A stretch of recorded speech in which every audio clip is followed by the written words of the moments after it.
Hello hi అండి, welcome back Sony smart kitchen. ఈరోజు వీడియో వచ్చేసి చాలా టేస్టీ అండ్ క్రిస్పీగా ఉండే మురుకులండి.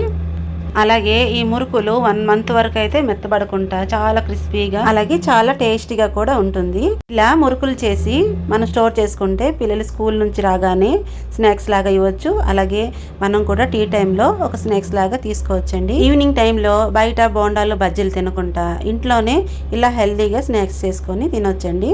చూసారా, మురుకులు కూడా చాలా క్రిస్పీగా ఉన్నాయి. ఇప్పుడు తయారీ విధానం చూసేద్దాం. ఈ మురుకుల పిండిని కలుపుకోవడానికి ఒక పెద్ద గిన్నెని అయితే తీసుకోండి. తర్వాత దీంట్లో 2 గ్లాసుల వరకు అయితే బియ్యం పిండి వేసుకుంటున్నాను. అంటే 1 కిలో బియ్యం అన్నమాట. ఇలా వేసుకున్న తర్వాత ఇది మినపప్పు అండి, ఒక 100 గ్రామ్స్ అయితే తీసుకోండి. దోరగా లో ఫ్లేమ్లో వేయించుకోండి. ఇప్పుడు దీన్ని కూడా మిక్సీ జార్లో వేసి బాగా ఫైన్ పౌడర్ లాగా చేసుకోవాలండి.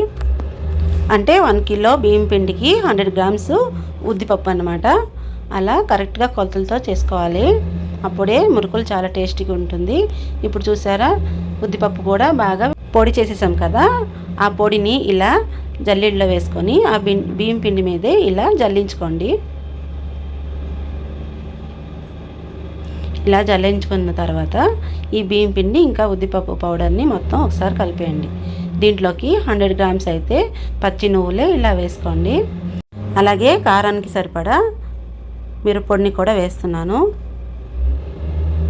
టేస్ట్కి సరిపోయేంత సాల్ట్ కూడా వేసుకోవాలి. అలాగే 1 టీ స్పూన్ అయితే వామ్ను కూడా ఇలా స్మాష్ చేసి వేసుకోవాలన్నమాట. అప్పుడే చాలా టేస్టీగా ఉంటుంది. అలాగే గ్యాస్ ప్రాబ్లం కూడా ఉండదు. ఇప్పుడు ఈ మొత్తం ఒకసారి బాగా కలిపేసుకోండి. అలాగే దీంట్లో 100 గ్రామ్స్ అయితే వేడిగా కాచిన నూనె అయితే వేసుకోవాలండి. ఇప్పుడు ఒకసారి చేత్తో కలుపుకుంటా ఇలా ఒక గరిటతో అయితే కలుపుకోండి. ఈ ఆయిల్ మొత్తం కొంచెం చల్లారాక ఇలా చేతులతో అయితే మొత్తం కలుపుకోండి ఒకసారి. ఈ ఆయిల్, ఉప్పు, కారం మొత్తం అయితే పిండికి బాగా కలిసిపోవాలి పిండితో పాటు. తర్వాత పిండిని ఇలా ఒకసారి బాగా పట్టుకుంటే ఇలా గట్టిగా అయితే రావాలి. ఈ విధంగా పిండి ఉంటే కరెక్ట్గా సరిపోతుంది. ఇప్పుడు కొంచెం కొంచెంగా గోరువెచ్చని నీళ్ళు వేసుకొని కలుపుకోవాలన్నమాట. ఒకేసారి ఎక్కువ వాటర్ వేయొద్దండి. వేస్తే బాగా పిండి అయితే కొంచెం లూజ్ అయిపోతుంది. అలా కాకుండా కొంచెం కొంచెంగా వాటర్ వేసి ఈ విధంగా కలుపుకోవాలి. మనకి చపాతీ పిండి కలిపినట్టుగా అన్నమాట. చూసారా ఎంత సాఫ్ట్గా ఉంది. ఈ విధంగా కనుక మనం పిండిని కలుపుకుంటే మురుకులు చాలా క్రిస్పీగా అయితే వస్తుంది. ఇప్పుడైతే మురుకులు గొట్టాన్ని తీసుకుందాం. ఇలా మురుకుల గొట్టాన్ని అయితే ముందు రెడీ చేసుకోవాలన్నమాట. వేసుకున్న తర్వాత దీని లోపల చుట్టూ అయితే ఆయిల్ వేసుకొని మురుకుల గొట్టం మొత్తానికి అయితే ఇలా అప్లై చేసేయండి. ఇలా అప్లై చేయడం వల్ల మురుకులు చాలా సాఫ్ట్గా కిందకి అయితే జారుతుందన్నమాట. తర్వాత పిండిని కూడా మురుకుల గొట్టం ఎంత అయితే పడుతుంది దానికంట కొంచెం తక్కువగానే వేసుకోండి. అప్పుడే మురుకులు కూడా ప్రెస్ చేసిన వెంటనే మంచిగా అయితే కిందకి జారిపోతుంది అనమాట. మీరు కనుక పెద్ద మురుకులు చేయాలనుకుంటే ఇలా చిల్లున్న గిన్నెకి కొంచెం ఆయిల్ అప్లై చేసుకొని దానిపైన అయితే ఇలా మురుకులు వేసుకోండి. అప్పుడు కొంచెం పెద్ద మురుకులు అయితే వస్తుందన్నమాట. ఇలా రెడీ చేసి పక్కన పెట్టేసుకోండి. ఇప్పుడు స్టవ్ మీద అయితే కడాయి పెట్టుకొని 1 లీటర్ వరకు అయితే ఆయిల్ వేసుకోవాలి. మురుకులు వేయించుకున్నప్పుడు ఎక్కువగానే ఆయిల్ ఉండాలండి.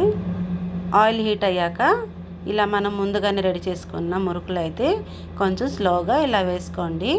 ఇలా ఈజీగా మురుకులు మన ఇంట్లోనే చేసుకోవచ్చండి. ఈ విధంగా చేసుకుంటే పిల్లలు చాలా ఇష్టంగా తింటారు కదండి.